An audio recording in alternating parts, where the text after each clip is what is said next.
Good afternoon मुलांनो. मागच्या तासाला आपण नैसर्गिक संसाधनांचे गुणधर्म हा धडा सुरू केलेला होता आणि त्यात हवेचे गुणधर्म हा पहिला भाग आपण सुरू केलेला होता. यामध्ये आपण हवेचे जे गुणधर्म आहेत ते पाहिले होते.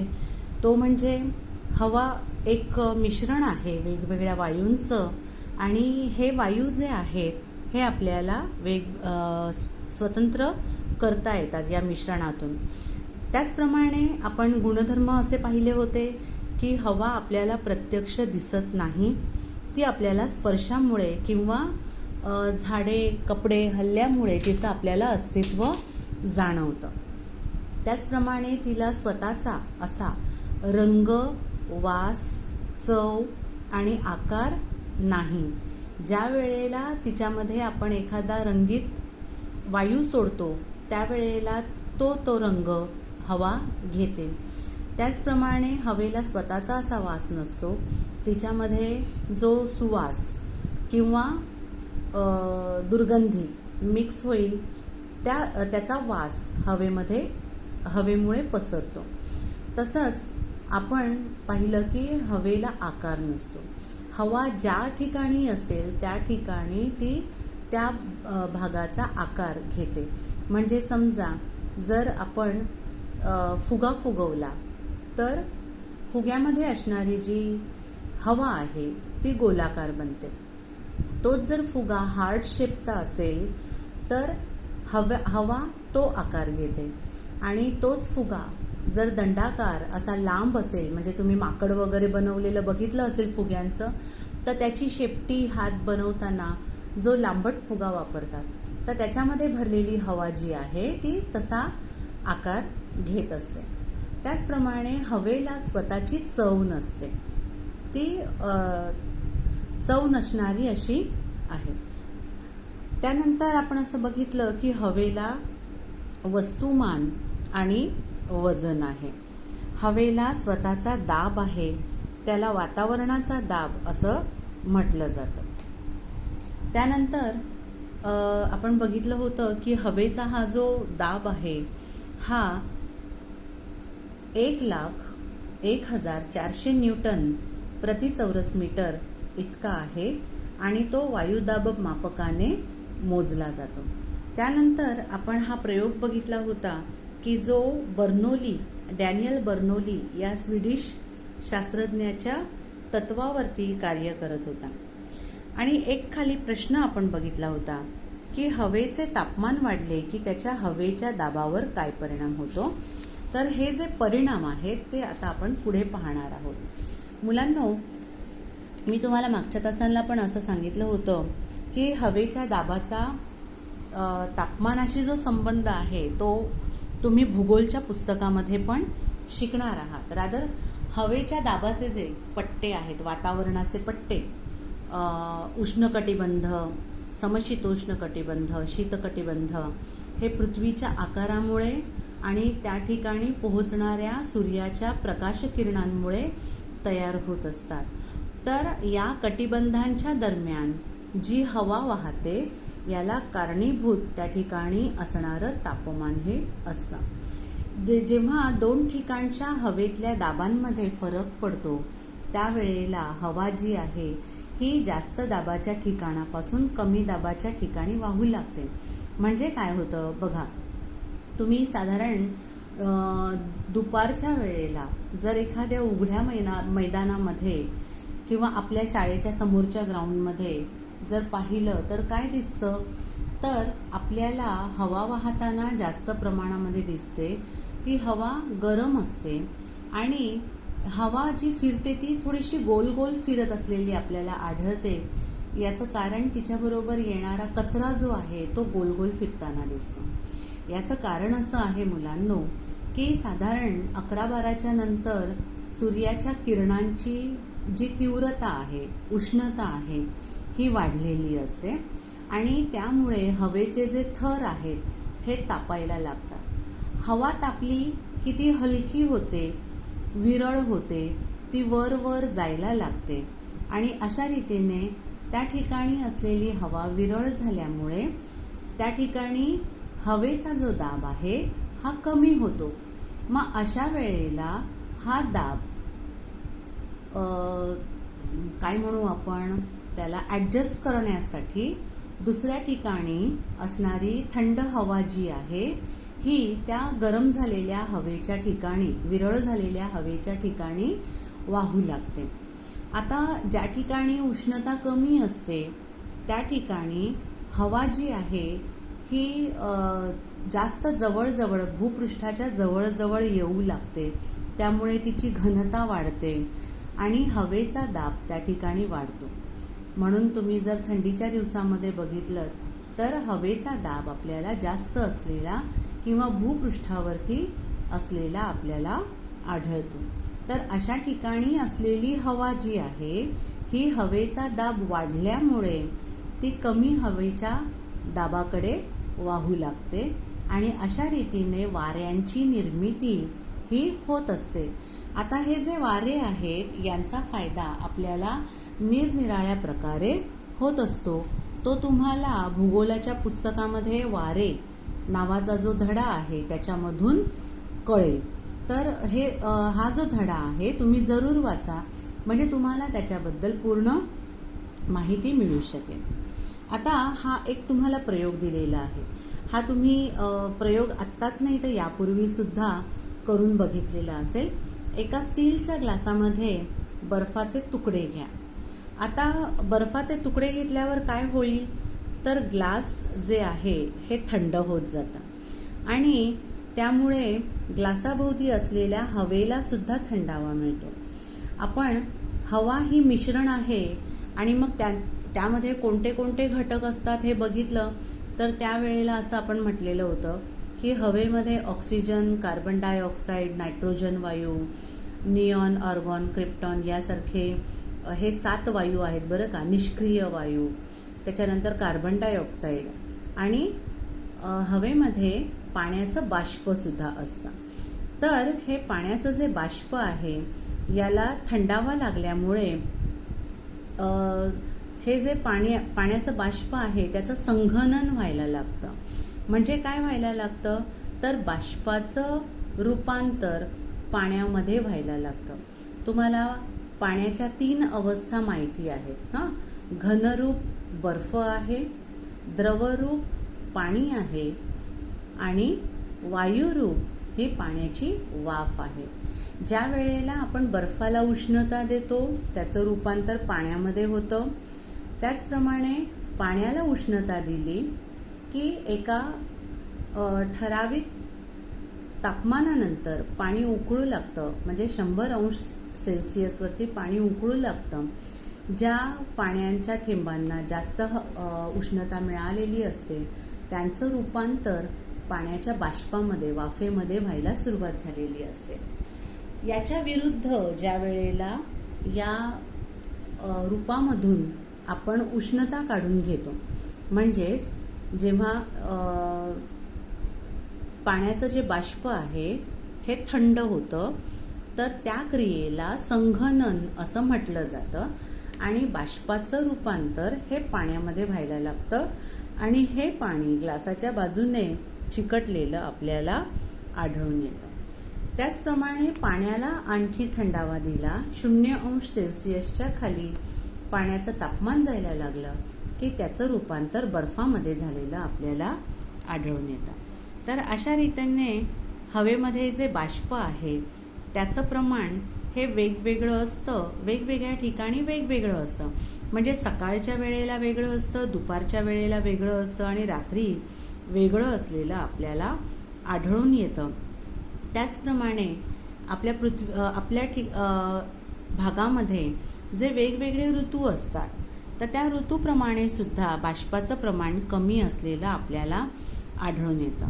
म्हणजे बघा की उन्हाळ्याच्या दिवसामध्ये हवेचं तापमान जास्त असतं. मग अशा वेळेला तिचं बाष्प सामावून घेण्याची, म्हणजेच आर्द्रतेचं जे प्रमाण आहे ते वाढण्याची तिच्यामध्ये ताकद असते आणि त्यामुळे उन्हाळ्याच्या दिवसामध्ये आपण समुद्रकिनारी राहणाऱ्या लोकांना घाम जास्त येतो. याचा कारण की हवेमध्ये बाष्पाचं प्रमाण जास्त असतं आणि हवा उष्ण असल्यामुळे त्याच्यामध्ये आणखीन जास्तीत जास्त हे प्रमाण ती वाढवू शकते.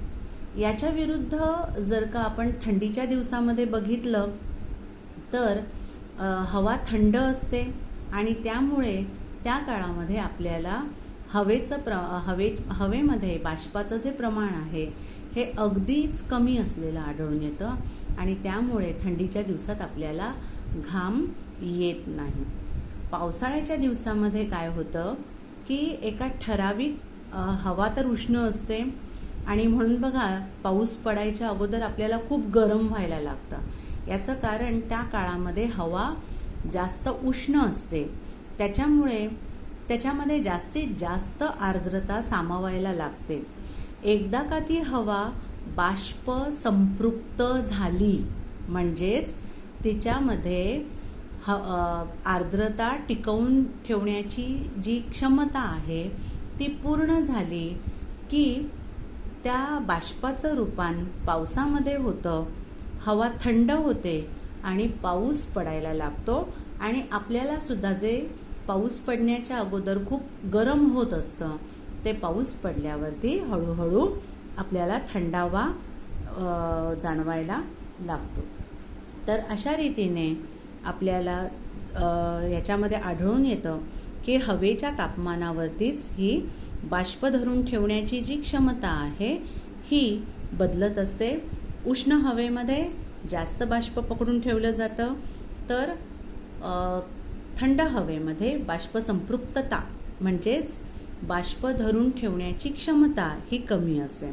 तुम्हाला विज्ञानामध्ये पुढे पुढे हे शब्द येणार आहेत बरं का, संपृक्तता व आर्द्रता, म्हणून हे लक्षात ठेवा. ज्या ठिकाणी नदी किंवा समुद्र, मुख्यतः समुद्र, कारण समुद्र हा खूप मोठा असतो, तर ज्या परिसरामध्ये समुद्र जवळ असेल त्या ठिकाणी बाष्पीभवन मोठ्या प्रमाणामध्ये होत असतं आणि त्यामुळे आपल्याला त्या ठिकाणच्या हवेमध्ये दमटपणा म्हणजेच बाष्पाचं प्रमाण जास्त असलेलं आढळून येतं. उन्हाळ्यामध्ये आपण पाहतो की ओले कपडे चटकन वाळतात, पण पावसाळ्यामध्ये मात्र ते लवकर वाळत नाहीत. असं का बरं घडतं? याचं कारण आत्ताच मी तुम्हाला जे सांगितलं की उन्हाळ्यामध्ये हवा उष्ण असल्यामुळे जास्तीत जास्त ते बाष्प शोषून घेत. आपले कपडे जे असतात ते ओले असतात, त्याच्यामध्ये पाणी असतं आणि त्याच्यामुळे ही जी उष्ण हवा आहे ती त्या कपड्यांमधलं बाष्प जे आहे किंवा पाणी जे आहे हे शोषून घेते आणि त्यामुळे उन्हाळ्यामध्ये कपडे चटकन वाळतात. याविरुद्ध पावसाळ्यामध्ये मात्र ऑलरेडी हवेमध्ये बाष्पाचं प्रमाण हे जास्त असतं आणि त्याच्यामुळे थंडीच्या दिवसात किंवा जास्तीत जास्त पावसाळ्याच्या दिवसामध्ये बघा मुलांनो, कपड्यांमधलं पाणी जे आहे हे हवा शोषून घेत नाही आणि त्याच्यामुळे आपल्याला पावसाळ्याच्या दिवसामध्ये कपडे थोडे उशिरा वाळत असलेले, कधी कधी तर कंटिन्यू पाऊस असेल 2-3 दिवस तर तेवढे दिवस सुद्धा कपडे न वाळताना आपल्याला दिसतात. आता एक दुसरा अगदी सोपा साधा प्रयोग आहे की तुम्ही जेव्हा अंघोळीला जाता तेव्हा हा तुम्ही करू शकता. तुमची जी अंघोळीच्या पाण्याची बादली आहे तर त्याच्यामध्ये टंबलर असतं, अंघोळीचं भांडं असतं, तर ते भांडं घ्यायचंय, उलटं धरायचंय आणि ते पाण्यामध्ये दाबण्याचा प्रयत्न करायचा. जोपर्यंत तुमचा हात त्या भांड्यावरती असेल तोपर्यंत ते भांडं आतमध्ये राहील, पण जसा तुम्ही हात काढून घ्याल तसं ते भांडं उसळी मारून वर येईल. याचं कारण का बरं असं असेल? याचं कारण असं आहे की आपण जी भांडी वापरतो ही प्लास्टिकची असतात, त्या भांड्यामध्ये हवा असते आणि जोपर्यंत ही हवा बाहेर पडत नाही तोपर्यंत त्यामध्ये पाणी शिरू शकत नाही. हाच प्रयोग तुम्ही तांब्या जो असतो आपला स्टीलचा तो वापरून सुद्धा करू शकता. आता हे जे टम्लर आहे किंवा आंघोळीचं जे भांडं आहे ते तुम्ही तिरकं पकडा आणि हळूहळू ते पाण्यात बुडवायला सुरुवात करा.